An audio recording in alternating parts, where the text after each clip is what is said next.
دعاګانې د مؤمن رد کیږي نه ښه بلکې دریو ځایونو کې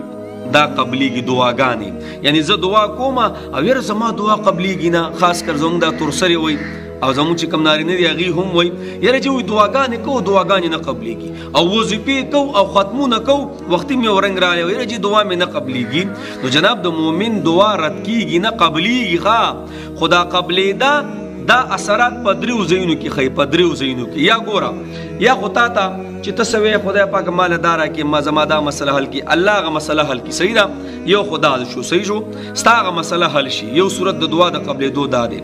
دویم صورت دا دی چې په تا باندې څه مصیبت راځي په تا باندې څه آفت راځي په تا باندې څه مشکلات راځي ستا بچو له یو قسم له بیماري راځي تا له اکسیډنټ حادثات راځي دا دعا لاړه شي یو خبر را تر یاده شو بهر کې دا دعا لاړه شي او د دغه غم د دغه مصیبت د دغه سیس په خوله کې ورننه وځي نو ستا نه هغه غم مصیبت څه کي هغه لرې کي هغه ختم کی پتا هغه مصیبت هغه بیماری هغه غم ستا په بچو ستا په کور هغه نه راځي نو دا هم د دعا اثرات دي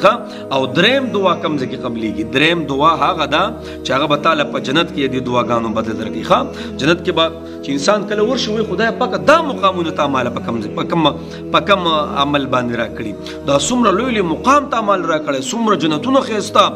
ای الله دا خو ما خو داسې عمل نه و کړی نو الله به ورته فرمایي الله اکبر کبیره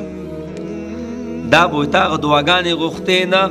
تا به هغه وظیفې کولې او تسبیح به دې راغستې وي او قرآن مجیدونه به دې ختمول او سورې یاسینونه به دې ویله او لاس به دې پورته کول ای الله دا وکړي هغه وکړي او ما به قبلولې نه او ته مایوسه شوی هم نه وي تا دا نه وي چې بس دعا نه قبلېږي دا واله تعالی مې د هغې دعاګانو بدله په جنت کې درکړه نو حدیث مبارکو کې راځي